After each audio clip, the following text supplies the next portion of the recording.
Alright, so we're indoors today because we're going to have a little look at some basically finishing touches, all being well. The car's going for an MOT tomorrow. So what we're doing today is just some tidying up and some odds and ends. Topping up the coolant, topping up the screen wash now that that leak is fixed, although there's still a little drip when you use the jets coming from the blanked off connection, but I can live with that. We've got new spark plugs. We're going to do a little engine flush, new oil filter, which actually,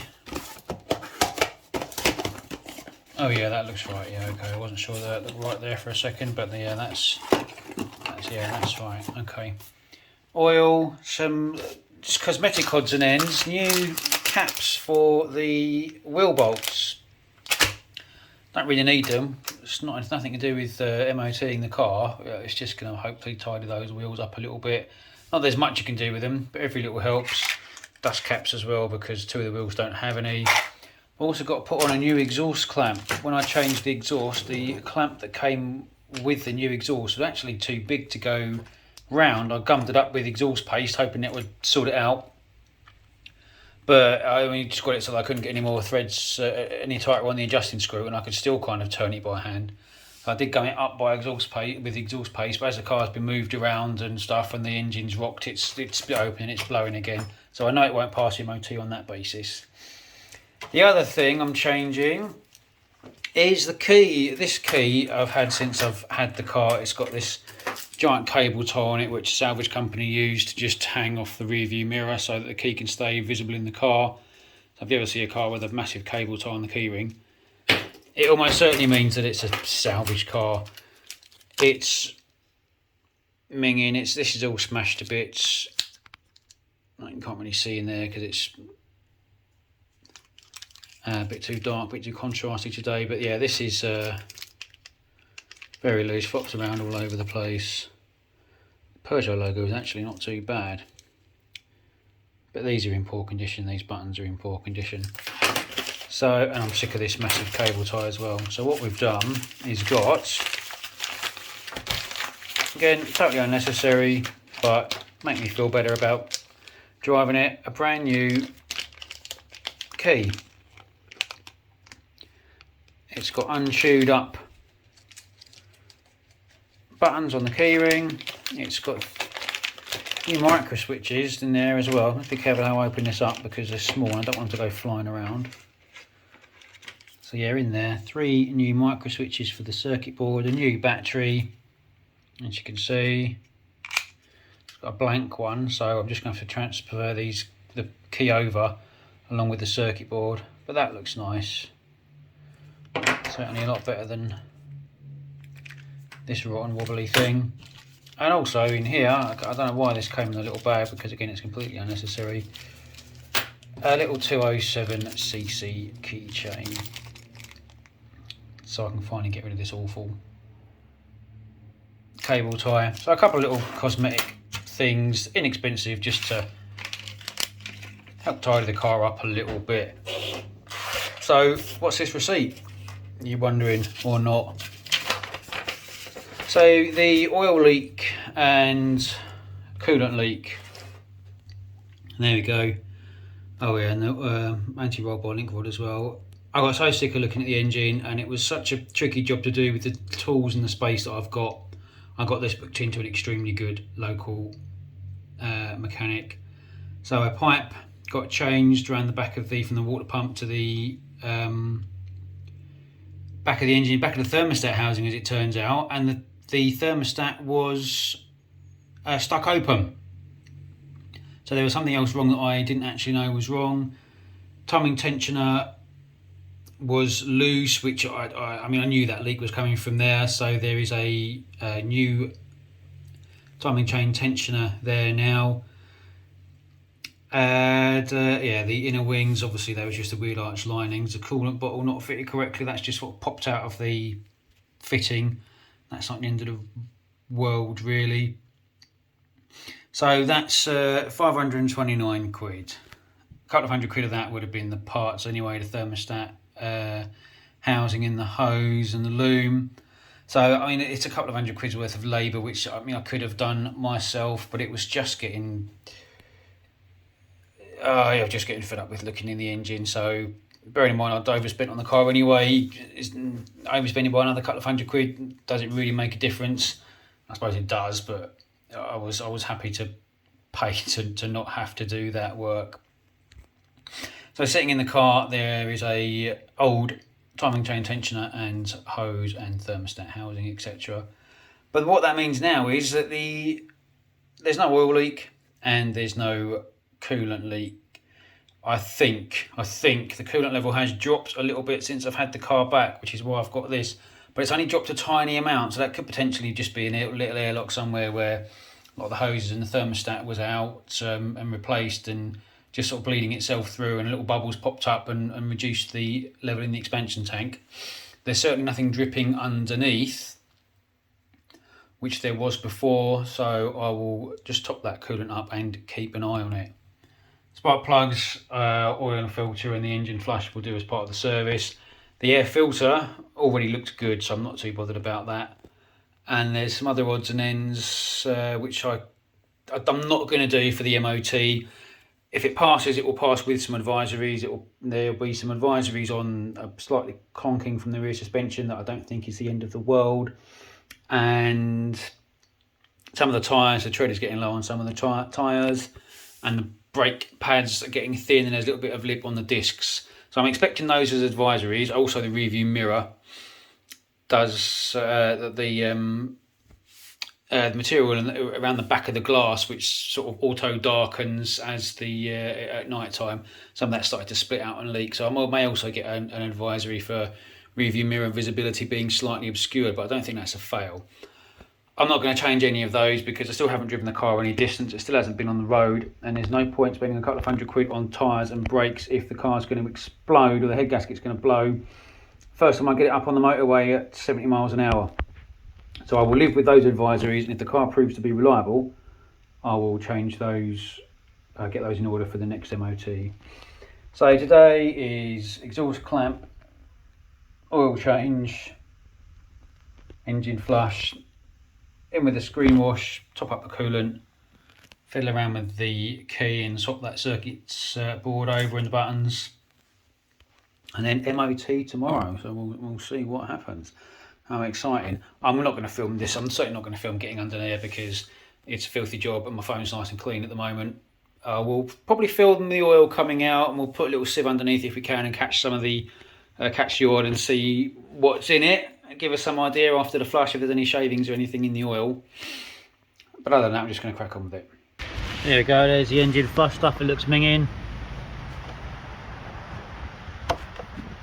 I'll chuck it in, run the engine for 10 minutes and sieve it out and see what we get with it. So in goes that.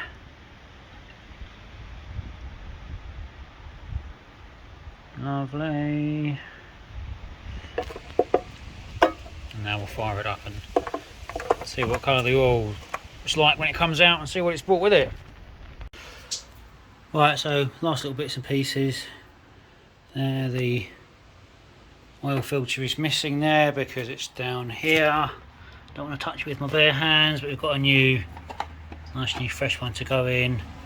New crush washer for the sump, and a new rubber washer there which is on here. The sump is draining. There's nice little dregs dripping away down there. I've got a sieve in it so that if there's any metal shavings or anything, hopefully they'll be visible. No, nothing in there now, so definitely don't want to start it now.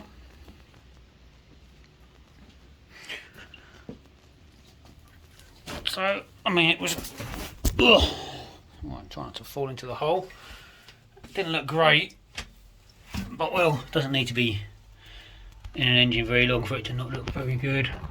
So I attempt to there at the exhaust clamp, one that was on, I'll bend it off to be honest, but that was the rod for it, the screw, and that I'd screwed all the way in as far as it could go, and I could still just about turn it by hand. So I tried to gum up with exhaust paste as much as I could, but it didn't hold. It was too much exhaust paste, it flaked and dried off. This does appear to be a little bit tighter, so we'll just have to see how we get on with that. There's a little bit of fresh oil now because I've unscrewed the sump. So plug this back in a minute. I might do the spark plugs whilst I've got everything out. Put a new crush washer on the sump plug there, get that bit of a clean, and then start pouring stuff back in. Where is it? Oh, it's still in the other room. So get in there. That I've given up with. I'm not sure how that's supposed to go on. Whatever way I fit it doesn't seem to match up with any of the holes that are already pre-drilled under the car. So I'm not surprised. The new ones for Peugeot, 200 odd quid. That was 30. So am I surprised it doesn't fit? No. The inner wheel arch linings are a little bit more secure now. I've got a few little. I'll put some of these back in.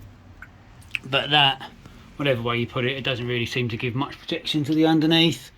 So I'll have another go, maybe. If not, I'll just bin it off. And moral of the story is, don't buy cheap shit off eBay. If the original is 200 quid and the replacement is 35 quid, every chance it's going to be shit. Alright, so nice fresh sump washer on there. That's all screwed up nice and tight. The oil that came out of it, if you lift the sieve, it may have been filthy, but the good news is there's no sludge or anything in the bottom of it, or no metal bits. This sieve was, I mean, all the dust and grit that's there was there already. There's nothing congregated in the bottom, so that is a good sign that there's no metal shavings floating around in there that came out with the oil. That doesn't appear to be blowing now that it's heated up a little bit, but the original one didn't start blowing until I started moving it around a little bit with the engine rocking. That caused it to start cracking, so time will tell with that. But there doesn't appear to be anything metal, and no metal shavings floating around in that oil, so that is a positive sign. So now is spark plug time, and there's the old filter in there. Come up with these spark plugs in, stick the new oil in, and ready for some MOT tomorrow. Right, spark plug change time. Good news is, the last time I took these out, these were full of oil, but I can see a spark plug, so that's good news. At least on this corner, this new rocker cover and gasket is holding, so that's good news. Fingers crossed the others will be the same. I won't film them all. There's a new plug there. We've already seen the old ones when I was doing the rocker cover gasket, so I won't film changing these unless it turns into a nightmare. I wonder how much of a difference this will make.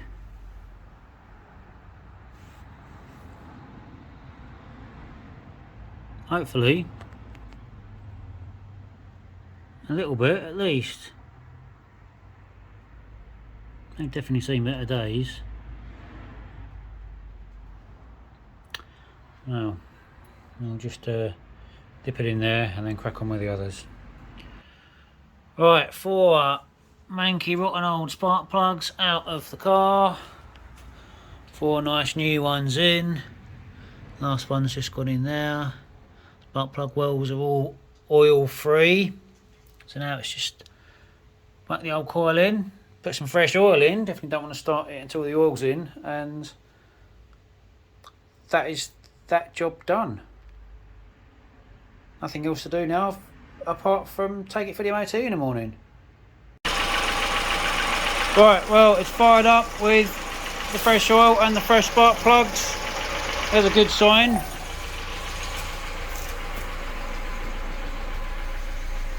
No warning lights on the dashboard so far, no fault codes. Give this a 5 minutes or so just to idle and see what happens. Right, no oil appears to be coming out of there. That's not blowing, but I'm still not sold on that really, to be perfectly honest. A bit of oil there, but that'll have come from the filter, which is up there. What we don't want is anything fresh, now that it's running. But I don't think we're looking too bad. This is the important one.